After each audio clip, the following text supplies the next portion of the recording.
Queridos, boa noite. É com muita alegria que hoje, quarta-feira, dia 22 de julho de 2020, nós estamos abrindo mais um canal de comunicação com a comunidade escolar da Escola Municipal Júlia Elisa Coelho e também com toda a sociedade petrolinense e, quiçá, de outras cidades que, porventura, possa estar se conectando conosco. Meu nome é Vitor Paulo Alves de Oliveira, eu estou gestor da Escola Municipal Júlia Elisa Coelho, sou formado em Ciências pela Universidade de Pernambuco, tenho especialização em Programação de Ensino de Ciência e nós vamos conversar hoje sobre os impactos da educação pela Covid-19. Vai ser um papo esclarecedor. Vai ter algumas notas técnicas, mas eu acredito que você vai tirar muitas dúvidas em relação aos investimentos da educação, as aulas remotas, sobre a pandemia propriamente dito, e também sobre o homeschooling. A gente vai falar um pouquinho a respeito disso. Pois bem, vamos começar. As pessoas que forem chegando, depois nós vamos salvar esta live, vai ficar disponível para quem quiser assistir de novo ou fazer alguns comentários. Eu quero agradecer ao meu Deus pela oportunidade desta noite de estar falando a respeito de um tema que foi preciso estudar muito para que eu viesse tirar as dúvidas, falar a respeito desses impactos da educação por essa doença que tem lastimado não só o Brasil, como de forma global. Pois bem, para que a gente comece entendendo o que nós vamos falar na noite de hoje, é preciso conceituar a educação. O que é educação? A educação são aprendizados adquiridos, e esses aprendizados eles são adquiridos ao longo da vida do estudante, e também no ensino, nas instituições de ensino. O artigo 205 da Constituição Brasileira, de 1988, ela prevê a educação como um direito de todos, dever do Estado e da família, que deve ser promovida e incentivada com a colaboração da sociedade, visando o pleno desenvolvimento dos alunos, com viés no exercício da cidadania e a qualificação para o trabalho. Existe um relatório chamado Delors, que é um relatório da Unesco, editado em 1998, que diz que, ou melhor, conceitua que a educação é a capacidade de aprender a aprender, de aprender a conviver, de aprender a ser e de aprender a fazer. A União Europeia foi a primeira organização que definiu a educação como aprendizagens essenciais.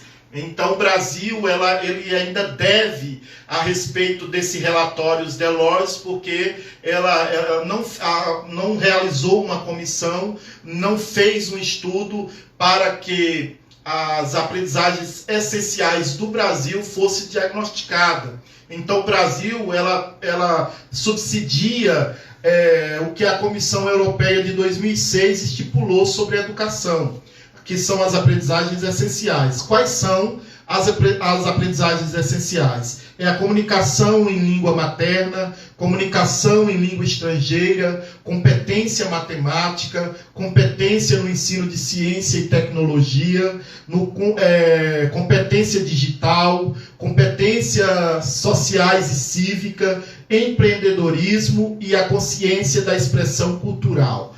Bem, os governos petistas do ex-presidente Lula e da ex-presidente Dilma fomentaram muito a consciência da expressão cultural como uma aprendizagem essencial, mas ela não é a única, não é? Então, o letramento, que é a comunicação em língua portuguesa, e a contagem, que é a competência em matemática, junto com a consciência da expressão cultural, foi o que esses governos pegaram da Comissão Europeia e se subsidiaram dela para fazer a educação no Brasil.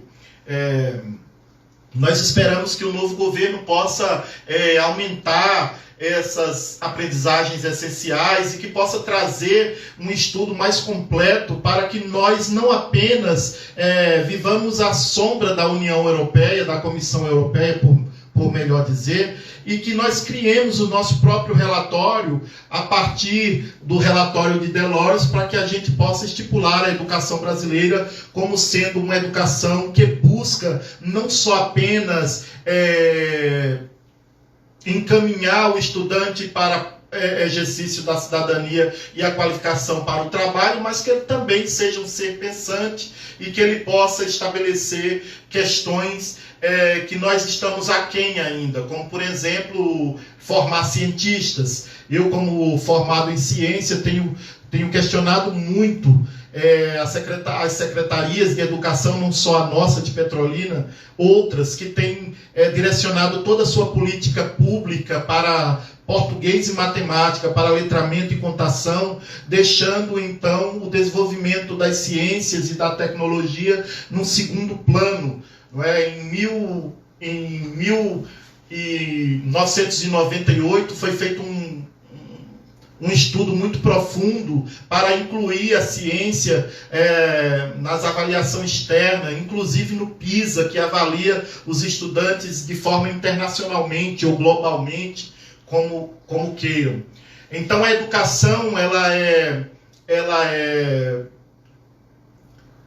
regulamentada pela LDB, que é a Lei de Diretrizes e Bases, a Lei 9.394/96, que no seu primeiro artigo diz que a educação ela se dá por processos formativos. E no parágrafo 1º diz que esses processos formativos devem disciplinar a educação escolar.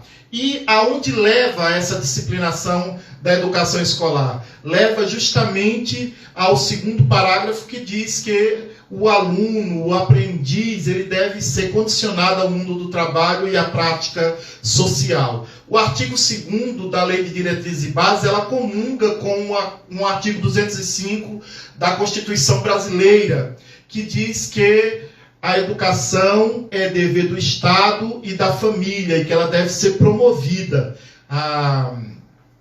Existe no Código Penal, inclusive, a possibilidade de um pai ser preso por delito de não matricular o seu filho nas redes conveniadas ao Ministério da Educação. O acesso à educação básica ela é, portanto, obrigatória, né? Como eu disse, que há dentro do Código Penal um dispositivo que diz que o pai ou o responsável comete delito se não matricular o filho nas redes conveniadas ao MEC, então ela é obrigatória. E ela também é de direito público subjetivo. O que é que isso quer dizer? Quer dizer que qualquer cidadão, qualquer entidade, qualquer conselho ou sociedade organizada pode exigir o cumprimento do artigo 205 e do artigo 2 da LDB, o 205 da Constituição Brasileira e o artigo 2 da Lei de Diretrizes e Bases. Então, por ser garantia de direito, ele é um direito público subjetivo, onde toda e qualquer organização ou toda e qualquer sociedade organizada pode requerer o cumprimento desse direito. Então, o que eu estou querendo dizer com isso? Eu estou dizendo que emergências sanitárias não devem destituir direitos a esse acesso.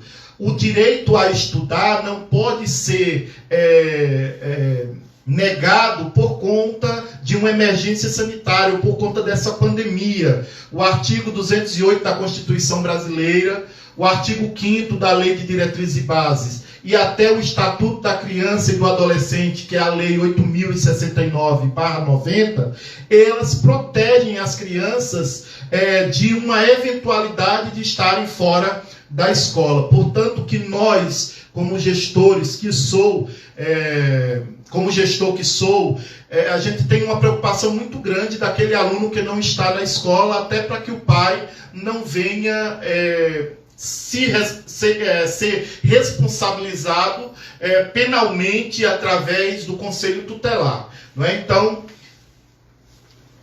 essa é a introdução que a gente está fazendo e a gente vai partir para a introdução dos slides, que fala que o sistema educacional brasileiro é gigantesco. E por ser gigantesco, é que a gente deve tomar cuidado com os recursos e com os investimentos. Recurso e investimento, apesar de serem correlatas, que sejam palavras correlatas, elas não são sinônimas, porque os recursos é a garantia de uma verbalização. Já o investimento é quando a gente busca o resultado numa política educacional, quando a gente busca a aplicação daquele recurso, ela chegou ao objetivo, ela rendeu frutos. Então, isso é o que é objetivo. Então, volta aí. Então, somos 48,6 milhões de alunos de 4 a 17 anos matriculado em alguma rede conveniada ao MEC. 48,6 milhões de alunos de 4 a 17 anos. Isso na educação básica, que é obrigatório. O ensino superior não é obrigatório. O que é obrigatório é a educação básica, que é desde a educação infantil até o terceiro ano do ensino médio. Então, são 48,6 milhões de alunos matriculados em alguma rede conveniada ao Ministério da Educação. E aí nós temos uma preocupação porque existe ainda 3,6% de alunos fora da escola. Isso dá 1,5 milhões de alunos. Então é muito aluno que ainda está fora da escola.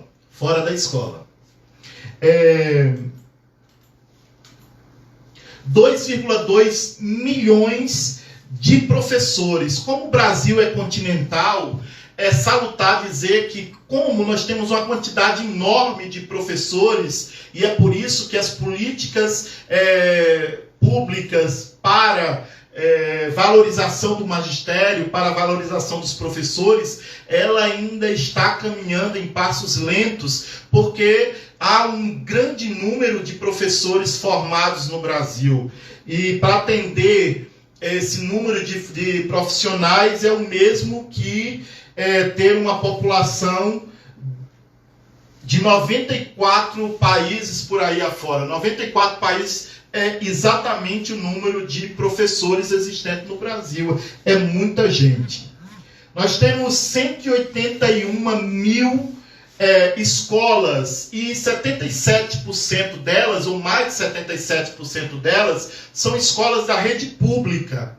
Então, quem dá o resultado não é a escola particular, não é a rede privada, é a escola pública. E quando a gente tem que tomar posse da escola pública mesmo, porque nós somos 77% de todas as escolas existentes no Brasil. Apenas 22,3% equivale a escolas de rede privada, rede filantrópica e do Sistema S de educação.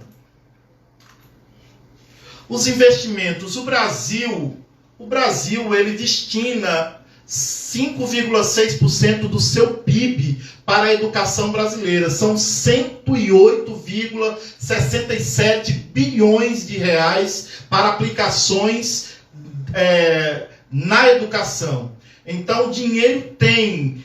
O problema é que os recursos não estavam chegando, porque havia um conduto de uma corrupção sistêmica no Brasil, e isso fazia com que o recurso não chegava para o investimento em educação.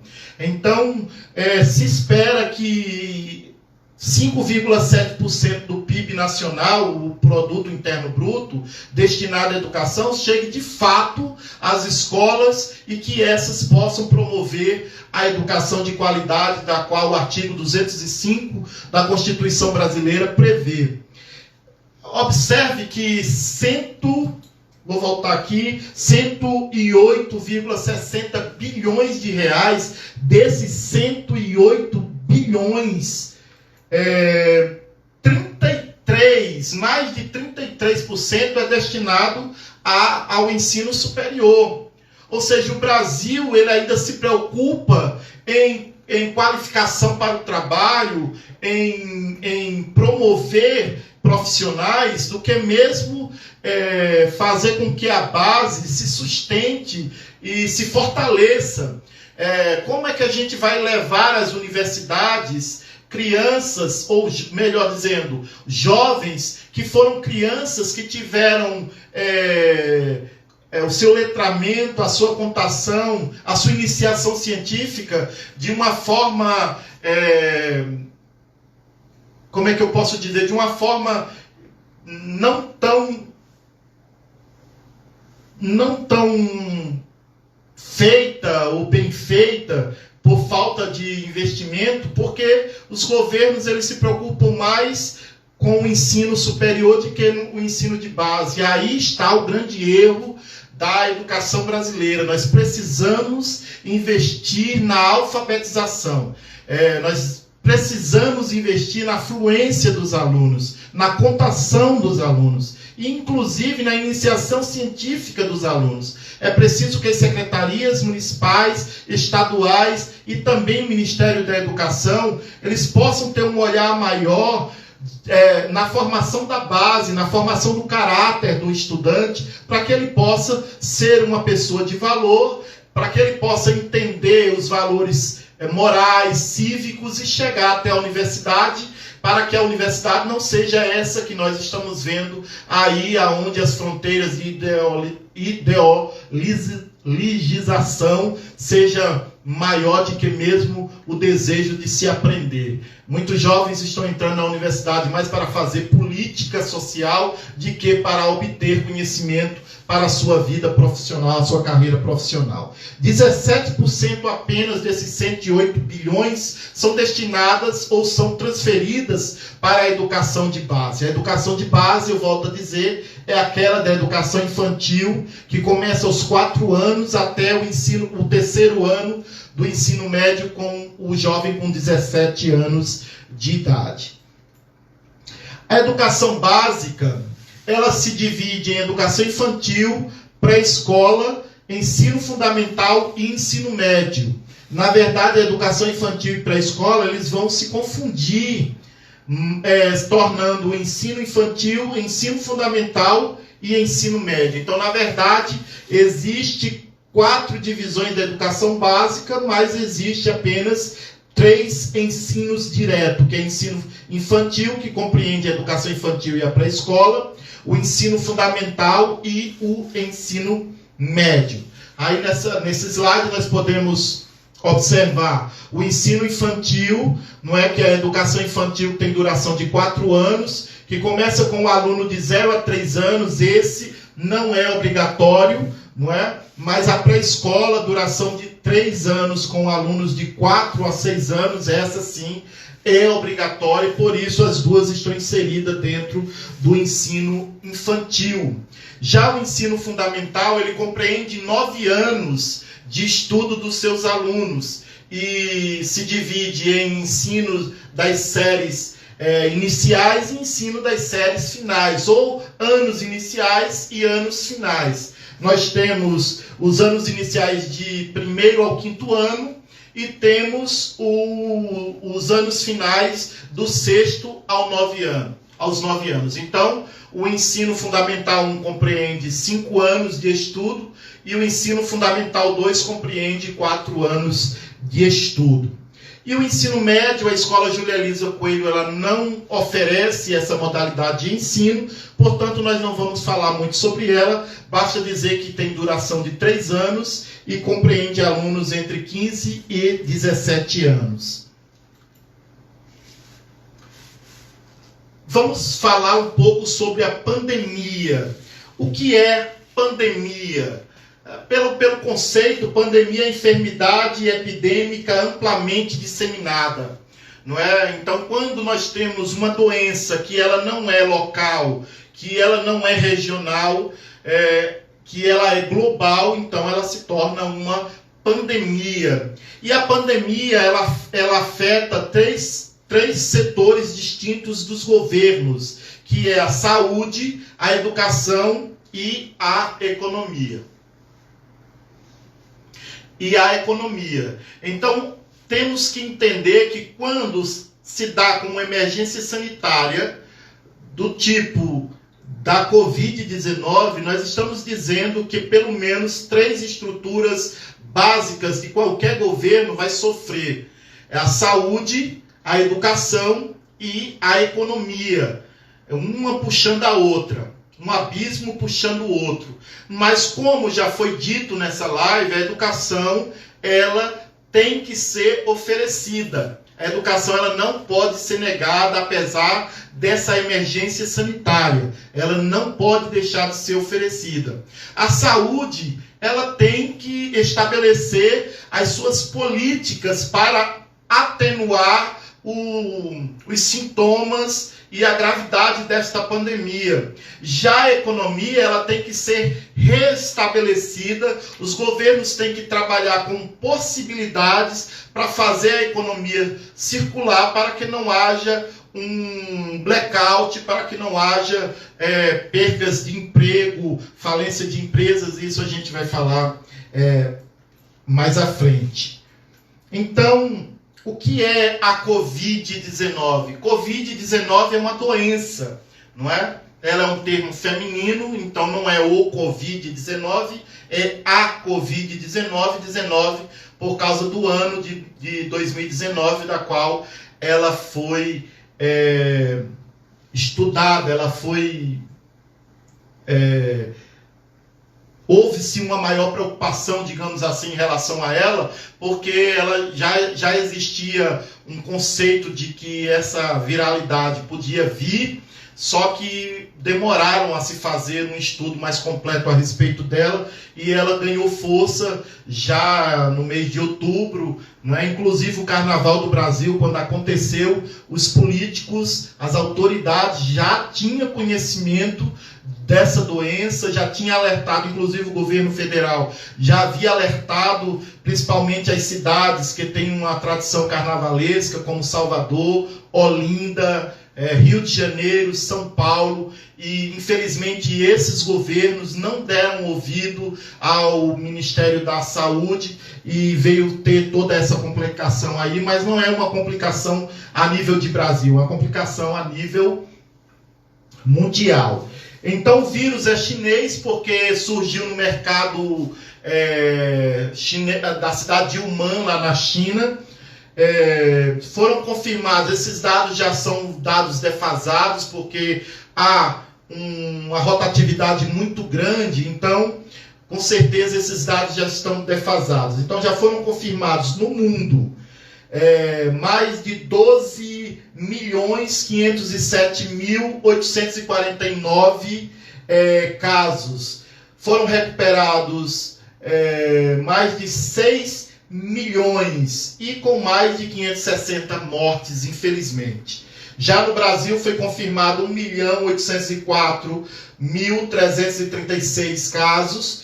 Foram recuperados mais de 80% dos casos, com mortes de mais de 70 mil pessoas. Então o Brasil, de certa forma, está caminhando, porque enquanto no mundo há uma disparidade entre os casos confirmados e os recuperados, no Brasil a gente vê uma aproximação muito grande entre os casos confirmados e os casos e as vítimas que foram recuperadas. Há um estreito aí nesses gráficos.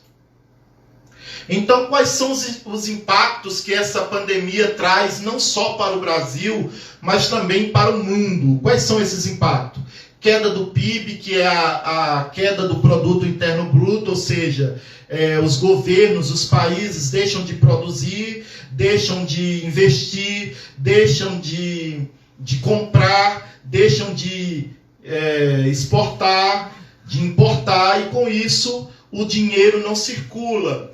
Quando há uma queda do produto interno bruto, vai acontecer o quê? Uma defasagem, inclusive na educação, porque a gente já viu que os investimentos, os recursos que vão servir de investimento para a educação, saem justamente do produto interno bruto. Ou seja, quanto menos se arrecada, menos se investe em educação. Então, quando o produto interno bruto cai também a qualidade da educação daquele país. Então, não é loucura dizer que nós estamos preocupados sim com a economia.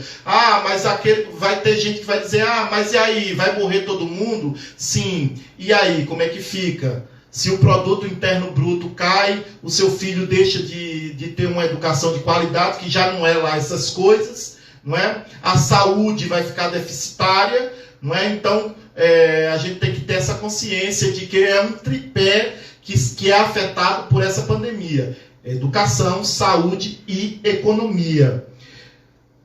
Quando cai o PIB, muitas das empresas decretam falência, e as falências comprometem o emprego, então há um número maior de desempregados. Com o desemprego, o Brasil entra no mapa da fome, e, havendo fome, aumenta a estratificação social dos miseráveis. A grande base da pirâmide torna-se maior, aonde os ricos se tornam cada vez mais ricos e os miseráveis se tornam cada vez mais miseráveis. E aí, nesse caso, os ricos nem chegam a ficar cada vez mais ricos, porque eles também estão sofrendo com essa problemática. Só quem não sofre é político sem vergonha, que está usando aí a pandemia para fazer corrupção. A gente vê alguns governos em que a Polícia Federal já está batendo na porta, porque compraram respiradores, pagaram antes de receber. Por que isso? Porque eles pagaram para receber uma parte de volta em lavagem de dinheiro. Eles não pagaram porque são bonzinhos, não. Por que eles não esperaram os respiradores chegar para depois pagar? Porque eles queriam colocar primeiro no bolso deles. Então, eles pagaram antecipado para ter uma cota de volta, e com isso está caracterizada a corrupção. Então, tudo isso leva à morte, que é um cenário apocalíptico. E por que eu estou dizendo que leva à morte? Porque muita gente está preocupado apenas com a morte física, mas existem outras mortes, como a morte espiritual. Muitas pessoas estão dentro das suas casas com esse isolamento social, com esses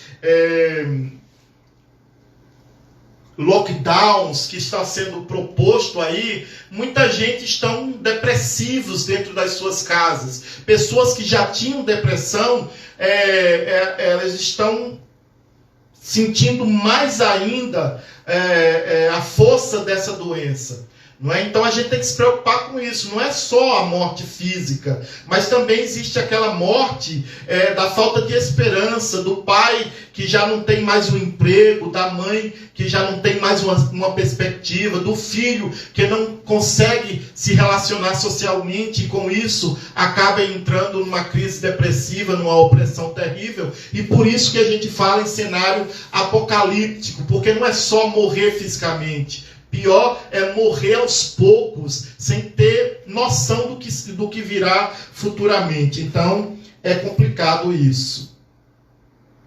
Aulas remotas. Vamos correr aí, para não ficar enfadonho. O Centro de Assistência Psicossocial, primeiro, era alocado por R$ 9.926 por mês. Desculpa aí, gente, entrou no jornal aqui. O meu técnico clicou ali, mas ele já voltou. Desculpa, entrou no jornal. É lá mesmo, aulas remotas. Isso. Aulas remotas. O que são aulas remotas? Aulas remotas é quando você estuda em sua casa. Pega a atividade fornecida pelas secretarias, né, pelas escolas, e aí faz o estudo em casa.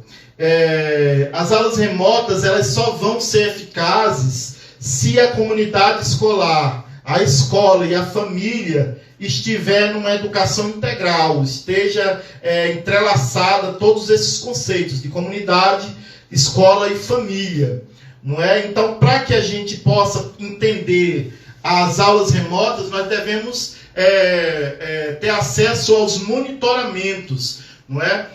A Secretaria de Educação, não só a nossa de Petrolina, como qualquer Secretaria de Educação, seja municipal ou estadual, ela deve apresentar um monitoramento para que a gente possa entender, atender, melhor dizendo, a essa expectativa.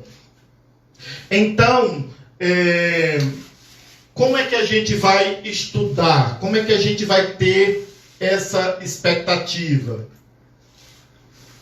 Conteúdos pedagógicos. Então, a Fundação Ayrton Senna para a Educação, ela teve um papel muito importante nessa pandemia, que foi fazer um relatório de como chega essas aulas remotas e qual o feedback que essas aulas remotas está contribuindo para a educação no Brasil. O Instituto Ayrton Senna, juntamente com o Instituto Rui Barbosa, eles entraram em contato com várias secretarias municipais e estaduais, no total de 242 no Brasil, para 242 secretarias municipais e 17 secretarias estaduais, para fazer um estudo, um levantamento, um monitoramento sobre como as aulas remotas estão dando feedback na contribuição da educação brasileira. E o que a gente tem é isso aí. O gráfico 1 determina uma pergunta que diz: há alguma estratégia para oferecer aulas ou conteúdos pedagógicos aos estudantes durante a pandemia? A gente observa que no total 82% responderam que há alguma estratégia que oferece aulas remotas e 18% disse que não. Quando a gente divide isso nas regiões brasileiras, nós vemos o Sul e o Sudeste com 100% de estratégias para aulas remotas, apresentando estratégias para aulas remotas. Quando nós observamos o Norte e o Nordeste, nós observamos já um acréscimo no dispositivo do não. Ou seja, ainda há uma discrepância socioeconômica que determina que as estratégias de aula remota não estão chegando a todos os alunos. No caso do Nordeste, 25% dos alunos não recebem nenhuma estratégia de aula remota. Já no Norte, isso aumenta para 27%. A gente pensa que é pouco, mas não é quando a gente tem o porte de viabilidade socioeconômica atingida, né? Claramente atingida. No gráfico 2, foi perguntado, em caso negativo, aí você lembra que o Nordeste foi 25% e o Norte foi 27%, ele pergunta: há estratégias sendo formuladas para a oferta de conteúdo? A primeira pergunta se há estratégia. A segunda, em caso negativo, se pergunta se há um planejamento para que uma estratégia venha a ser abordada. Então nós vemos que do total 49% entre região Norte, Nordeste e Centro-Oeste, apenas 49% já pensa em algo para formular uma estratégia. Já 51%, ou mais da metade, ainda estão inertes a essa possibilidade. Se nós observarmos o Sul e o Sudeste, a faixa nem aparece, porque eles estão atendendo 100% dos seus alunos. Quando nós observamos o Norte e o Nordeste, a gente fica assustado. Mais o Norte, que tem 67% sem planejamento algum. Mas no Nordeste, infelizmente, 41% ainda não está sabendo como dirimir a educação nesses tempos de pandemia. Esse é um grande impacto para a educação. Seguindo, o problema. O que é que esses dois gráficos nos traz? Nos traz uma problemática. E aí foram o que foi dito na maioria dos depoimentos dos pesquisados. Por que é que as aulas remotas não estão dando feedback positivo? Por que não? Porque a grande maioria dos alunos não possui computador. Como é que eu posso estabelecer algum tipo de aula remota se eu compreendo que os meus alunos, a maioria não tem computador? Outros disseram que a internet é de baixa qualidade. Há quem disse que quem tem celular não possui dados suficientes, porque tem estudiosos que dizem, hoje em dia todo mundo tem celular, mas hoje em dia nem todo mundo tem dinheiro para comprar os dados móveis para usar como aula remota. E em quarto, pela condição financeira, que não possui Wi-Fi em casa, e sem Wi-Fi fica difícil. Então, partindo dessas problemáticas, dessas 4 problemáticas, o que é que a maioria das secretarias investigadas sugeriu como práticas para serem usadas durante a pandemia? Já aquele número em verde, não o número em rosa, mas o número em verde. Eles falaram que, como estratégias, estão pensando na entrega de pendrives aos alunos. Isso seria um custo absurdo. Algumas secretarias estão usando o transporte escolar do Programa Nacional de Transporte, o PENAT, para entregar as atividades aos alunos que moram mais distante da escola. Graças a Deus, nós somos, apesar de sermos de escola de periferia, nós ainda temos a viabilidade dos pais irem buscar as atividades na escola, porque nós estamos trabalhando com a entrega de material em loco. Os pais, os responsáveis, vão até a escola e pegam o material, levam para casa para os alunos estudarem.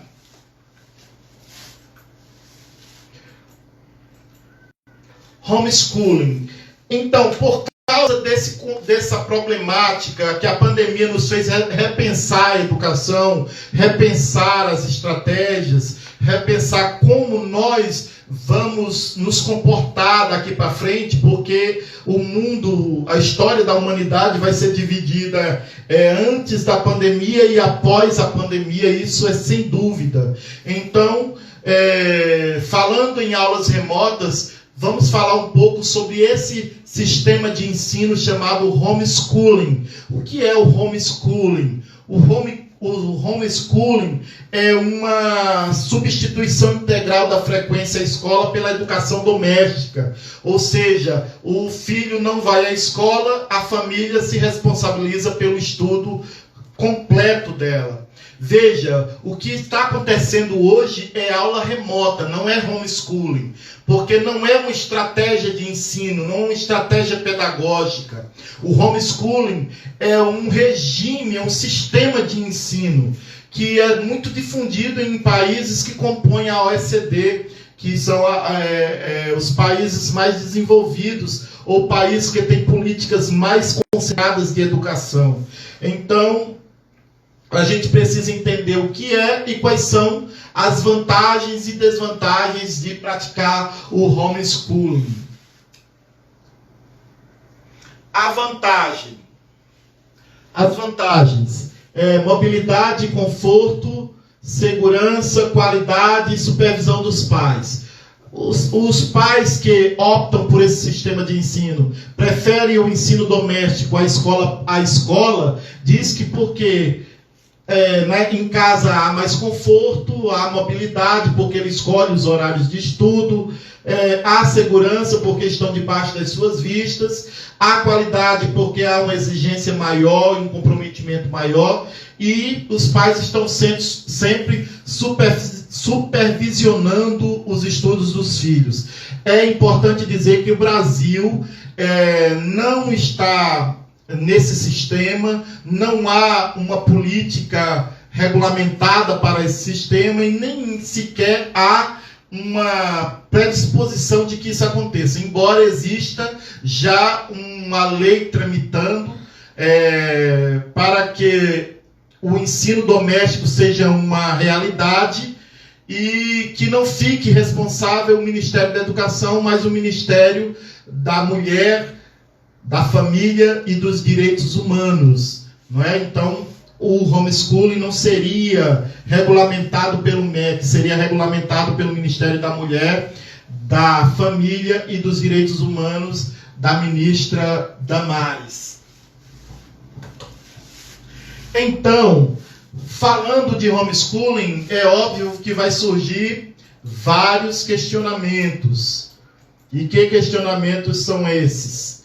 Eu separei 6 principais questionamentos aqui, para que a gente possa tirar as dúvidas que porventura possam surgir. O primeiro questionamento é: o que a legislação brasileira diz sobre o tema? Por enquanto não diz nada, absolutamente nada. Não há regulamentação. Como não há regulamentação, não há regras. Nós estamos ainda bem atrás. Desse conceito. Então, apesar de haver um estudo tramitando, nós ainda desconhecemos muito sobre esse sistema de ensino. Próximo. O que acontece hoje quando alguma família quer praticar educação domiciliar? Infelizmente, ela só irá conseguir se ela entrar na justiça, porque como a Constituição brasileira, no seu artigo 205, dá um viés, acaba respaldando, dizendo que a educação é um dever, inclusive, da família. A família pode usar esse dispositivo para entrar na justiça e pedir que seu filho seja... que o seu filho tenha aula em casa, que os pais se responsabilizem por essas aulas. Mas é importante dizer que nós não estamos preparados para isso.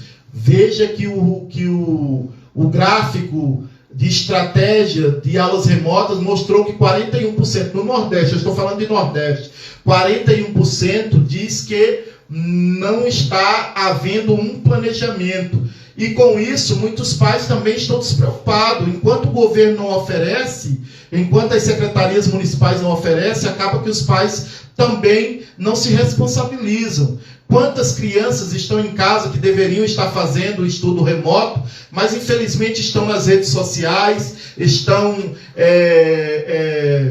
em festas clandestinas? Sim, em festas clandestinas. Eu e meu filho passamos ontem ali pelo Alto do Cocá, que é a comunidade na qual nossa escola está inserida, e tinha uma festa enorme. Meu filho até comentou, aí fica bom, né, um isolamento social desse aí. Então, e era só novinhos, não era gente adulta não, era só jovens. Então, qual é a nossa preocupação em relação a isso? Será que porque é um dever do Estado e promover a educação, que as famílias acabam não também assumindo esse compromisso? Porque o artigo 205 da Constituição Brasileira diz que é dever do Estado e da família, não é só do Estado, né? Então fica muita gente perguntando, o governo não vai mandar, a secretaria não vai mandar, e aí fica esperando e acaba que você não está dando condições para o seu filho estudar na sua própria casa, né? Então a família tem que assumir essa responsabilidade. Há outros países em que o homeschooling é liberado. Todos os países de primeiro mundo há homeschooling. Aqui na América do Sul nós temos o Paraguai. E é preciso que o Brasil olhe para os seus vizinhos, inclusive o Paraguai. Eu digo vizinho porque o Chile também tem homeschooling, apesar de não ser fronteiriço com o Brasil, mas nós podemos olhar como esses países estão encarando esse regime, esse sistema de educação, porque a gente não sabe como vai ser futuramente. Então é preciso se pensar a respeito disso para que não fiquemos só esperando pelas ações governamentais, que a gente sabe que muitas das vezes nem chega. É por isso que nós temos que falar sobre o homeschooling, porque o pai preocupado, ele pode sim, ele precisa ter conhecimento disso para poder promover uma educação melhor para os seus filhos. Pergunta de número 4. O que significa regulamentar o homeschooling? significa ditar regras. Não pode as pessoas, a seu bel prazer, tirar o filho da escola e colocar para uma educação doméstica. Porque a gente já viu que o Código Penal brasileiro, inclusive, condiciona como forma de delito o pai ou responsável que não colocar os filhos na escola durante o seu processo de educação básica. Ou seja, se ele tem de 4 a 17 anos, é obrigatório e responsabilidade única e exclusiva da família que esse filho esteja matriculado numa escola para que ele possa, então, ter o seu direito preservado. Então, o que significa regulamentar a homeschooling significa ditar as regras, estabelecer as normas, condicionar a uma organização técnica. Nós já sabemos que há um estudo para que esse sistema venha a ser implantado no Brasil, não como entidade regulamentadora, o MEC, mas sim o Ministério da Mulher, da Família e dos Direitos Humanos, como já foi dito. Quais são os argumentos dos que são contrários ao homeschooling?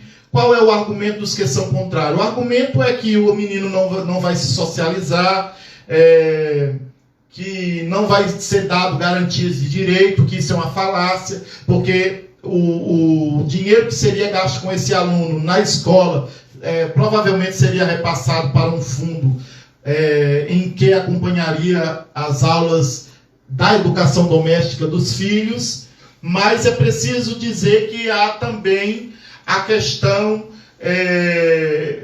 do acompanhamento, quem iria se certificar da aprendizagem desses alunos. Olha como é que funciona nos Estados Unidos e em alguns outros países, como o México, por exemplo. O aluno que faz homeschooling, ele tem que prestar obrigatoriamente provas. Aqui no Brasil, a atividade externa, ou avaliação externa, é feita no 2º ano, no 5º ano e no 9º ano, e no caso da nossa escola, que é municipal, que atende essas modalidades. E também no ensino médio.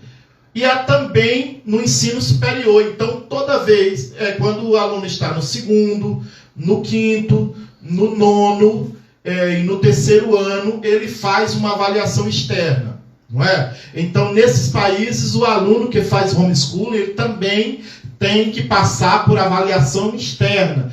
E o problema ele tem que ser aprovado, ele tem que obter uma nota de aprovação, né? Enquanto nas avaliações externas da escola, onde não apenas o aluno é avaliado, mas os professores, a escola, os investimentos, os recursos. Nesse caso, o próprio aluno ele é condicionado a ser avaliado, não é um conjunto de avaliações. Ele é o próprio a ser avaliado.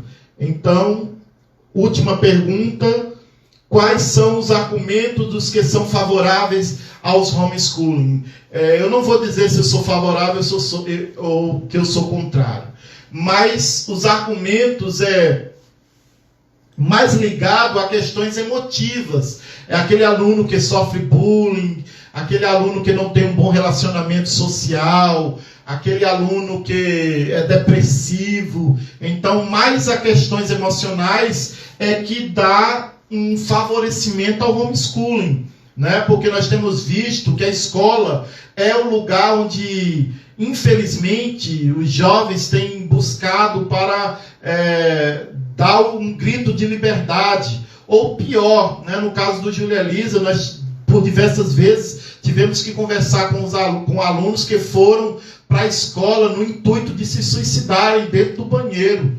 Não é? É difícil falar sobre isso, mas todo mundo sabe que eu sou muito aberto a essas falas. E quantas das vezes nós, a equipe gestora, coordenadores e até professores, levam o aluno até a sala da gestão para que a gente possa ter uma conversa com ele e ele abrir o coração para que a gente tire da mente dele essa história de se automutilar e de querer se suicidar dentro da escola. Então, os que são favoráveis vão mais por esse viés de que o aluno ele pode se sentir melhor no seu seio familiar do que dentro da escola. Ok?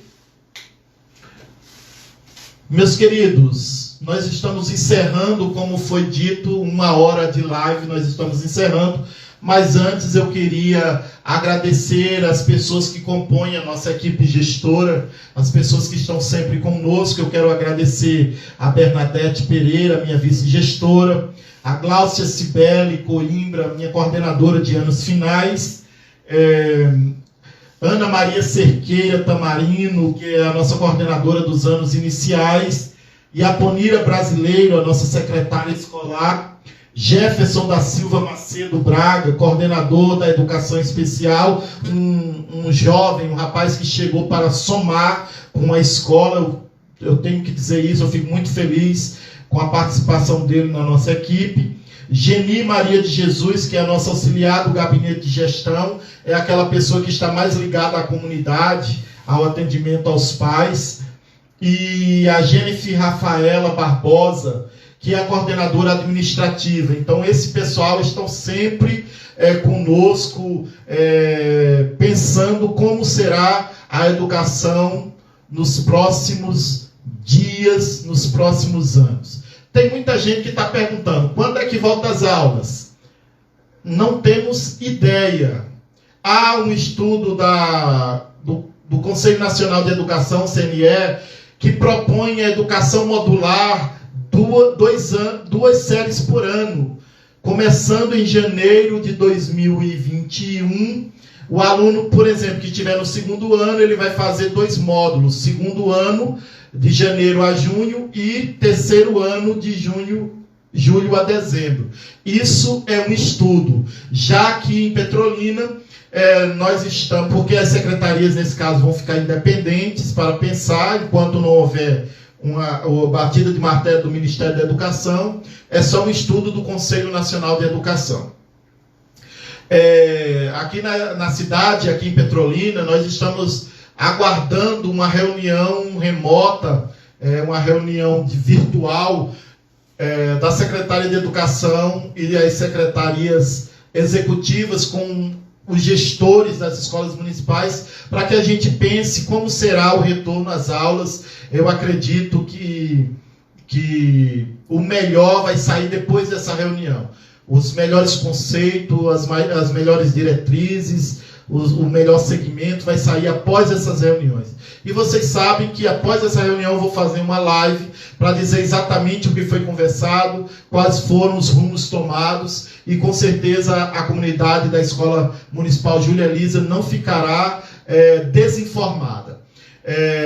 E por fim, eu gostaria de agradecer ao meu Deus por essa oportunidade, agradecer ao meu filho por estar me ajudando aqui na técnica desse trabalho. Eu espero que vocês tenham aprovado a forma como a gente fez esse trabalho. Não foi fácil, né? Mas eu não estou lendo nenhuma mensagem, então eu não estou falando em pessoas, eu não estou agradecendo as presenças, eu não estou respondendo diretamente aos questionamentos, porque eu não estou vendo nada. Está sendo gravado, eu estou apenas vendo a forma como está sendo gravado, mas eu não estou vendo as gravações. Ok? Que Deus em Cristo Jesus os abençoe. Até a próxima, e que a gente possa estabelecer cada vez mais um vínculo, uma conexão por amor à educação.